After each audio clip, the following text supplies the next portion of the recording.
in the same sense that we talk about grieving, losing a loved one. Am I ever going to be able to do this? And unfortunately, miscarriages do happen for a lot of women who are otherwise healthy and are able to also conceive later on in the future. And some people, they grieve in a way where they try to move on, they try to focus on other things. It doesn't mean that they're not sad and they don't have moments where it hits them. It's just they just have a different way of coping. A lot of women don't really understand how common it is among people that they might even know. So understanding that there are things that you can control and understanding that there are things that you can't control. In general, all life transitions will have an impact on the relationship. Will bring in opportunities for more conflict. So what matters is, how do you navigate conflict to begin with? We talk about pregnancy like it's a straight line. We try, we conceive, and we celebrate. But for a lot of couples, it's not that simple. So trying turns into waiting, waiting turns into fear, and fear turns into grief. 1 in 6 couples face infertility, and 1 in 4 pregnancies end in miscarriage. Yet, no one talks about this because this kind of grief is invisible. Today, I have Nokha Dakroub with me, who's a founder of Better Space Therapy, and she's a psychotherapist who's been helping couples and families to navigate this tough phase. Hi, Nokha. Thank you so much for joining us today. The festive season is pretty much approaching. And when we talk about holidays, it's about get-togethers, dinners, family time. But for a lot of women, this is the loneliest time of their life, especially if they've just had a loss or if they've been trying to conceive. So how do you help them to navigate this season when all that they could feel is just heaviness and sadness? Yeah, so the holidays can be very difficult for a lot of different people for many different reasons, but you're absolutely right. They can be extremely difficult for women who have just, navigated a loss, or any kind of grief, really. But I think the important thing that you touched upon when it comes to miscarriage specifically is we don't really talk about it in the same sense that we talk about grieving, losing a loved one. And to a certain extent, it's not the same. But it does have the same elements of the emotional experience of grief. A lot of it has to do with grieving the idea of a future that you are going to have, grieving the loss of a future child that you were hoping for, but also the fear of, am I ever going to be able to do this? Am I ever going to have a family or be able to have a family? And a lot of miscarriages can also be quite traumatic. So we don't talk about it as much as we should. But in terms of navigating the holiday season, rely on loved ones. Try to spend as much time as you can with family members. It might still feel lonely inside, but at least, try to seek as much support as you can. And when we talk about getting support, even for the family members, it's very tough what to say. So especially when they've just had a miscarriage, it's easy for them to say that at least it happened early. So it's not like it wasn't a stillborn. So you can get over it, you can try again. But it's easier said than done. Like, it's so difficult to process that. So when you sit with a woman who feel that the body has betrayed them, so what is the first thing that you talk to them about? So just a couple of notes on the things you mentioned. Those are examples of what not to say to somebody who just experienced a loss. Certainly, we hope that family members wouldn't dismiss it or wouldn't minimize the impact. Although a lot of people do that because they think it comes from a good intentions, because they want to help that individual move forward and move on and look to the future. But we have to allow ourselves to process emotions the way we need to. We want to sit with our emotions. We don't want to, stay in that grief forever, because you do want to try, right? And And unfortunately, miscarriages do happen for a lot of women who are otherwise healthy and Right. are able to also conceive later on in the future. Right. So, we do want to grieve. We want to feel the emotions, experience that, process that, but also look towards the future Right. and try to move on. Right. And does having a ritual, because though it wasn't physical, but still they had a dream. They were anticipating for to see a mini version of themselves.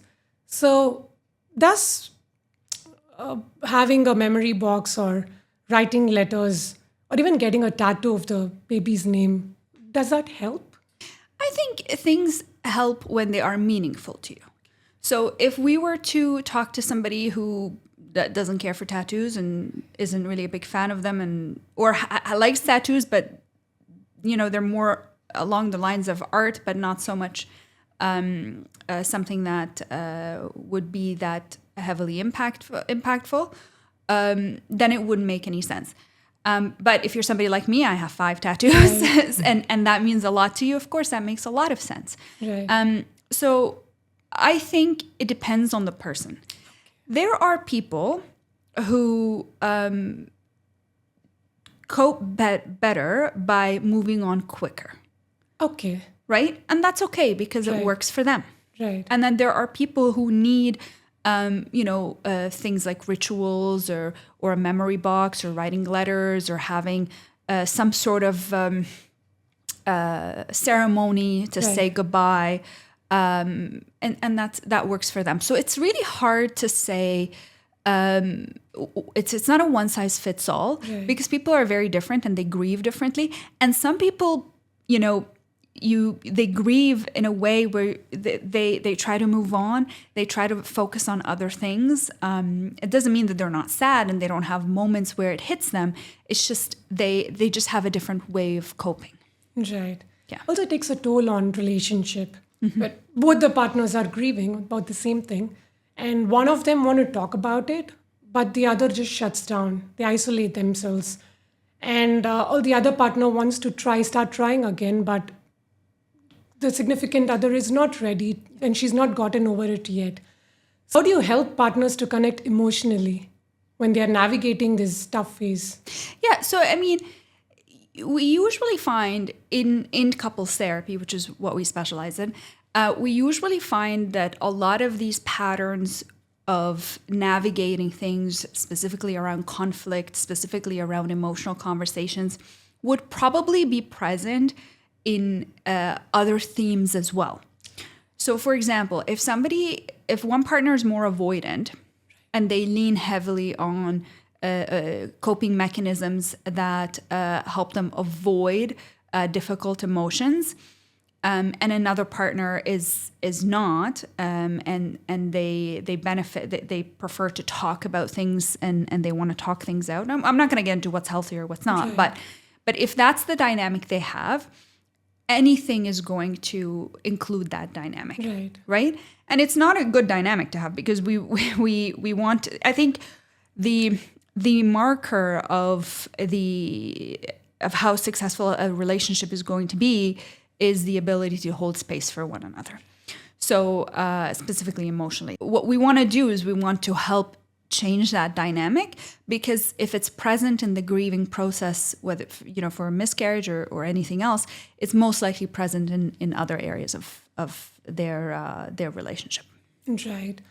And it takes a toll on self-identity as well, because when we talk about motherhood, it's linked to womanhood. Mm-hmm. And for a lot of women, it's like, I did everything right, so why does this have to happen to me? Mm-hmm. So especially when they are going through this phase, what will help them to move forward? Mm-hmm. So just understanding that it's not their fault, understanding that unfortunately it is something that happens, and unfortunately it's something that we just haven't really talked about. So we don't really, and a lot of women don't talk about it. So a lot of women don't really understand how common it is among people that they might even know. And the commonality is what might help, that this is a common experience. But that's not going to take away from the need to process those emotions. It is something significant that happens that you have no control over. So it's really important to think about, okay, this isn't about me. This is not a reflection of my womanhood or my ability to even conceive a child, because especially if it's just the first time it's ever happened. So you don't have to internalize it. So keeping in mind the fact that this is something that does happen and it's common, but also allowing room for those emotions to be processed. Right. Also, when they try to conceive again, when they conceive, does this, do they become extra conscious because until week 12 is when we say that it's very important. And does this take a toll on the significant, like when they get pregnant again and the forthcoming pregnancies?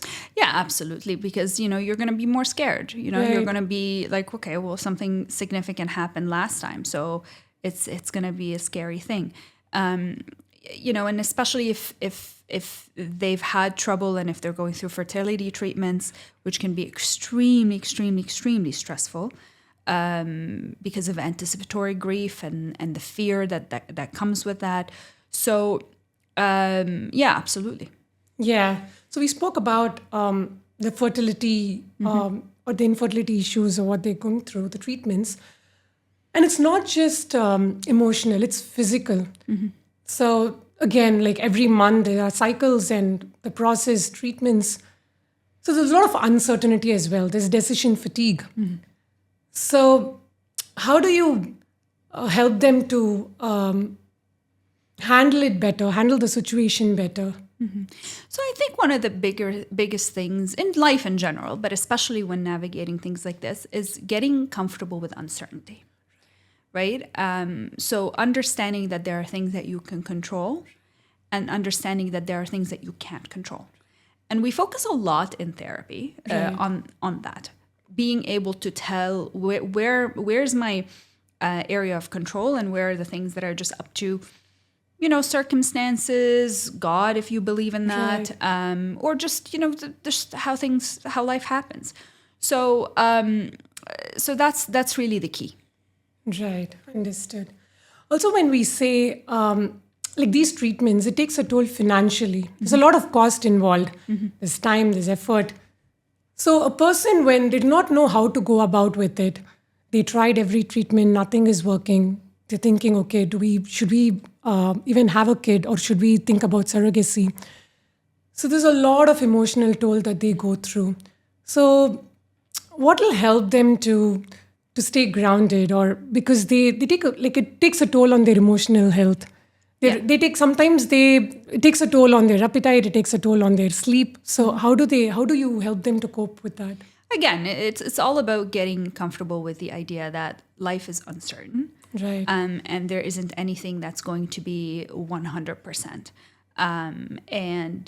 Of course they have to work with their doctor to see what's most appropriate for them. But I also understand that there, in terms of the financial piece, there's some funding through the Ontario government for some IVF treatment. But life is uncertain. There's going to be uncertainty in things, in experiences, especially difficult experiences like this. And I always say, like, hard things are hard. Right? This is hard. This is a difficult thing that you're doing. Right. And it's really important to, again, focus on the things you can control and learn mindfulness, do self-care activities, whatever they are. For some people, mindfulness works. For some people, they're just not into it.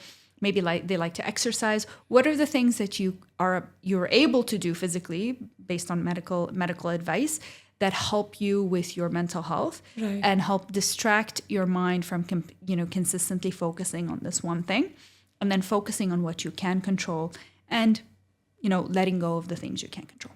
Right. And these fertility clinics, they help the patients or the couples with the treatment, the processes. But when it comes to therapy, there's not much focus on that. Mm-hmm. So how should therapy be integrated as a part of the entire fertility experience? So I don't think that fertility clinics, would because they do something completely different, right? They're doctors. They're focused on things that are completely different. We at Better Space, we do have a program specifically designed for couples navigating IVF and fertility issues. But there's a lot of therapists who also have experience in that area. So I don't know if they need to necessarily go to a one-stop shop, because those professionals don't really work together. Right. Does that make sense? But there are a lot of therapists, maybe not a lot, but there are therapists out there who do specialize in this. Because we specialize in couples and relationships, we kind of do everything relationships at Better Space. So we also offer an IVF, a program specifically designed for couples navigating IVF. Okay. And we would love to hear more about Better Space. So if you could, or to anyone who's listening to this episode and who wants to reach out. So what does Better Space do, and what are all the areas of focus? And because I'll be sharing your details on the show notes, but if you could talk a little bit about your Better Space and the work that you do, so that'll help them approach you. Absolutely. So Better Space is a psychotherapy practice located in Mississauga, Ontario. We are a group of therapists. I'm the founder and managing director of Better Space. And we focus on couples and relationships. So we offer couples therapy when it comes to everything, whether it's about reconnecting, whether it's about infidelity, whether it's about parenting issues, whether it's about conflict navigation, whether it's about uncoupling and separation. And we also offer family mediation for those who are actually separating. We also offer individual therapy. Okay. We do work with individuals experiencing anxiety, depression, many of the other things that you would typically see a therapist work with. But we also have a specific focus on individual therapy when it comes to relationships, because we are two individuals in a relationship, and there are certain things that we have to work on individually ourselves in order to help improve the dynamic that exists in a relationship. Right. So they can reach out to you. The relationship takes a strain when they're navigating this. So does that affect how the couples navigate the struggles? Yeah, absolutely. So in general, all life transitions will have an impact on the relationship, even good ones. And the reasons why is because there's usually a higher opportunity for conflict to arise. Right. And the reason why is because there's more decisions you have to make, more opportunity for disagreement. So again, we go back to the basics of how do you navigate conflict to begin with. Right. And oftentimes when people, are young and they're happy and they're having a good time, maybe they don't have a lot to fight about. Right. So maybe those patterns haven't really fully been uncovered. Right. Right? But when you are married, right, and you have bills to pay, right, and now you introduce a child, right, and you're not sleeping, right, and somebody is overworked, right, and somebody's tired, and they right, feel it's unfair, right, throw in postpartum into the mix. right.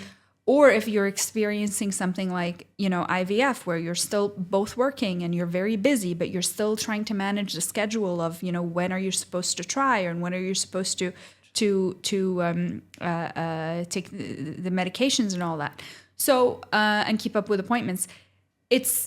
Life will bring in opportunities for more conflict. Right. Right? So what matters is, how do you navigate conflict to begin with? What's the dynamic between you? When you have a problem, whatever that problem is, how are you approaching that problem? And yes, it does cause a strain on a relationship when if couples get into a very negative pattern. Even if there isn't any yelling and screaming, if there's a lot of withdrawal or silent treatment, or you're not talking, you're not really having conversations about the things that are important, there's going to, you're going to eventually start to see resentment building, and that would impact a relationship Right. long term. Sometimes when the couple try for subsequent pregnancies, that leads to failure when they treat IVF failure, or even as such when they're trying and they've been experiencing miscarriage over and over and over again. And it's silent, like nobody knows about it. It's just the couple, they are aware about it. Sometimes they have to be strong. They pretend that they're strong because there's another child. They have to be strong for the kid. And do you think women try to hide the pain because it doesn't look like a loss to others? Yeah, I think there's certainly an element of that. There's also an element of I'm expected to, perform and you complete my duties. And sometimes not just expected. Sometimes you have to.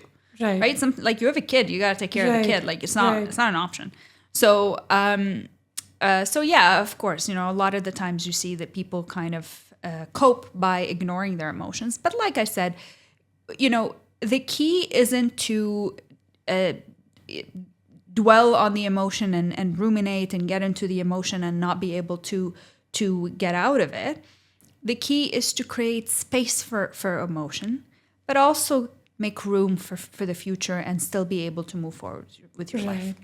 So if there's one message which you'd like to tell all the listeners and who are silently grieving more so, who feel that the body has betrayed them or who's just losing hope, what would that be?